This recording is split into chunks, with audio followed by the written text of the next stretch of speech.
आज के औद्योगिक युग का सबसे महत्वपूर्ण अंग है मोटर। चाहे वह एक साधारण सी ड्रिल मशीन हो या फिर एक जटिल रोबोटिक बाजू, हर जगह मोटर का उपयोग करा जाता है। इलेक्ट्रिक मोटर प्रायः दो प्रकार की होती हैं, एसी मोटर और डीसी मोटर। इनमें से डीसी मोटर अपनी कुछ विशेषताओं के कारण, जैसे तीव्र प्रतिक्रिया, उत्तम गति नियंत्रण, आसान संरचना के लिए स्वचालित प्रणालियों में सबसे ज्यादा उपयोग करी जाती है। इस वीडियो में हम डीसी मोटर की संरचना और कार्यप्रणाली को समझेंगे। चलिए सबसे पहले हम डीसी मोटर की संरचना को समझ लेते हैं। मोटर का बाहरी हिस्सा जो स्थिर होता है उसे स्टेटर कहते हैं। इसका बाहरी हिस्सा फ्रेम अथवा अंदर की तरफ उभरे हिस्से को पोल यानी ध्रुव कहते हैं।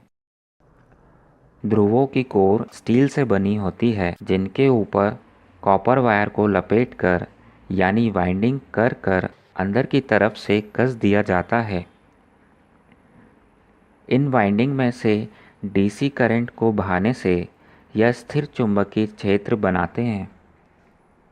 बड़े आकार के ध्रुवों का जोड़ा मुख्य ध्रुव होते हैं, जबकि छोटे आकार के जोड़े इंटरपोल कहलाते हैं।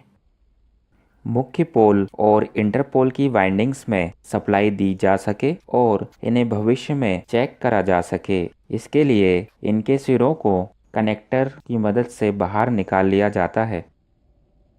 दोनों का कार्य अलग है। मुख्य ध्रुव के जोड़ों का कार्य एक स्थायी चुंबकीय क्षेत्र बनाना है। इस चुंबकीय क्षेत्र में रोटर होता है, इसे आर्मेचर भी कहते हैं। यह बनता है हाई परमेबिलिटी यानी उच्च पारगम्यता वाली स्टील की शीट्स से बनी कोर से। यह चुंबकीय क्षेत्र को अपने अंदर से आसानी से गुजरने देता है और इसकी बाहरी परिधि पर स्लॉट्स बने होते हैं, जिनमें तांबे के तार से बनी हुई कुंडलियां होती हैं। हर कुंडली डीसी पावर स्रोत से कम्यूटेटर रिंग द्वारा जुड़ी होती है। आर्मेचर की यह पूरी प्रणाली एक उच्च गुणवत्ता वाले स्टील यानी इस्पात से बने शाफ्ट द्वारा संभाली जाती है। कुंडलियों में उत्पन्न हुआ टॉर्क यानी बलाघूर्ण शाफ्ट द्वारा ही बाहर लोड तक पहुंचता है, क्योंकि शाफ्ट के दोनों किनारों पर लीस्ट फ्रिक्शन यानी न्यूनतम घर्षण वाली बेरिंग लगी होती हैं। इन कुंडलियों पर बलाघूर्ण यानी टॉर्क इसलिए उत्पन्न होता है क्योंकि इनमें बाहरी डीसी स्रोत द्वारा विद्युतीय धारा प्रवाहित कराई जाती है, जो कि इन कार्बन ब्रश से गुजरकर फिर कम्यूटेटर सेगमेंट से होते हुए कुंडली में पहुंचती है। यह विद्युतीय धारा क्योंकि चुंबकीय क्षेत्र में से गुजरती है, इसी कारण कुंडली पर विद्युत चुंबकीय बल उत्पन्न होता है। परिणाम स्वरूप यह कुंडली घूमती है। इस जटिल प्रक्रिया को और आसान तरीके से समझने के लिए हम पहले एक कुंडली का उदाहरण समझते हैं।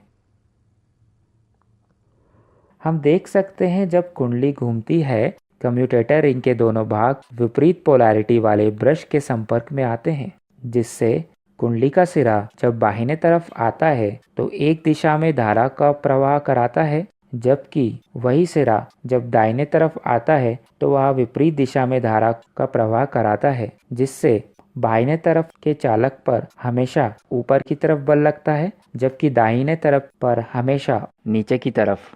इस प्रकार कुंडली पर लगने वाला टॉर्क हमेशा एक दिशा में लगता है और कुंडली घूमना जारी रखती है। ध्यान से देखा जाए तो कुंडली पर लगने वाला टॉर्क यहाँ से यहाँ तक अधिकतम मान का होता है, फिर इसका मान पर्याप्त नहीं होता। अधिकतम मान के बल को हमेशा उपस्थित रखने के लिए वास्तविक रोटर में ऐसी कई और कुंडलियाँ लगाई जाती हैं, जिनके अपने कम्यूटेटर सेगमेंट के जोड़े होते हैं, और एक कॉइल इस अधिकतम बल वाले क्षेत्र को पार करती है, तब दूसरी कॉइल उसकी जगह ले लेती है।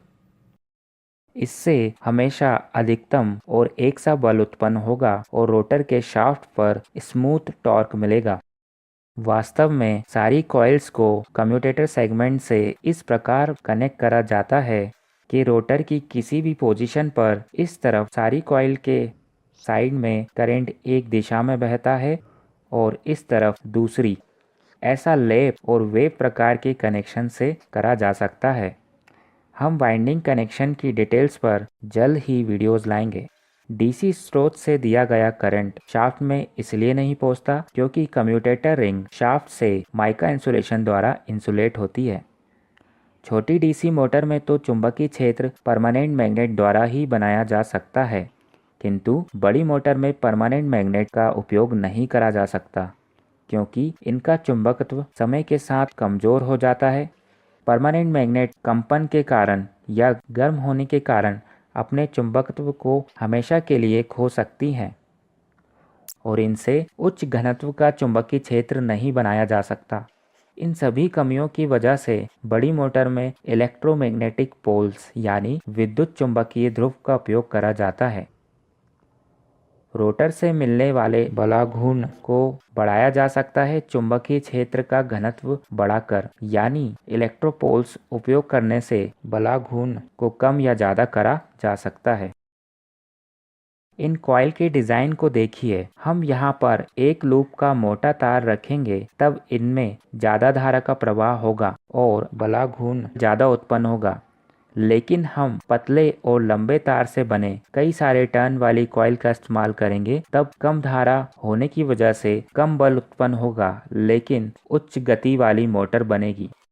तो हम इस प्रकार मोटर को बनाने के दौरान कॉइल डिजाइन से यह तय कर सकते हैं कि हमें हाई टॉर्क लो स्पीड मोटर चाहिए कि लो टॉर्क हाई स्पीड मोटर।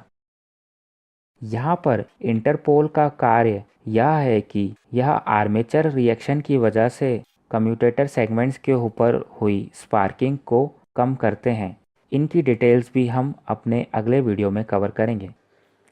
इन ध्रुवीय जोड़ों को ऊर्जावान या तो सेपरेट सोर्स यानी वियुक्त स्रोत से या फिर सेम सोर्स यानी अभिन्न स्रोत से किया जा सकता है। इनके कनेक्शन से ही डीसी मोटर का प्रकार तय होता है। हम अगले वीडियो में डीसी मोटर के टाइप यानी प्रकार देखेंगे। अंत में आर्मेचर से लेकर फील्ड पोल्स के सारे कनेक्शन को टर्मिनल बॉक्स में निकालकर मोटर के दोनों तरफ से कवर लगा दिए जाते हैं, जिसमें शाफ्ट पर लगी हुई बेयरिंग्स फंस जाती हैं। तो यह था डीसी मोटर की संरचना और कार्यप्रणाली के बारे में। आशा करते हैं आपको यह वीडियो पसंद आया होगा। अगर हाँ तो इसे लाइक और शेयर जरूर करें। दोस्तों, हमारे चैनल को सब्सक्राइब करने के बाद बेल आइकॉन जरूर दबाएं, इससे आपको अगले वीडियो का नोटिफिकेशन मिल जाएगा।